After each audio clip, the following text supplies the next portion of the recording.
നിന്നെ കാണുന്നത് തന്നെ എനിക്ക് വെറുപ്പാ. ഇറങ്ങിപ്പോ.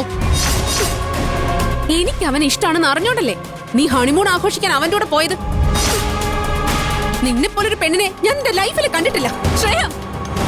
എന്റെ ഓഫീസിൽ വന്ന് ശബ്ദം ഉയർത്തി സംസാരിക്കാൻ നീ ആരാ?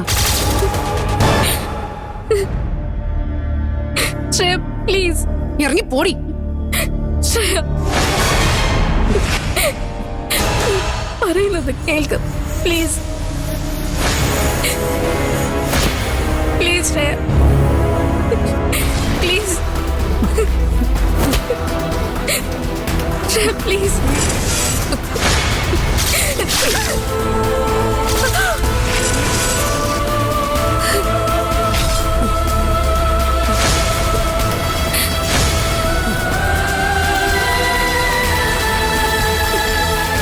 ഇനിയൊരു നിമിഷം നീ എന്റെ മുന്നിൽ നിൽക്കരുത്. ഇനി നീ ഇവിടെ നിന്നാ എന്താ ചെയ്യുമെന്ന് എനിക്ക് പോലും അറിയില്ല. ആകാശ സ്റ്റേഷനിൽ തന്നെ കിടക്കും. അവന് പുറത്തിറക്കാൻ ആരെ കൊണ്ടും പറ്റില്ല.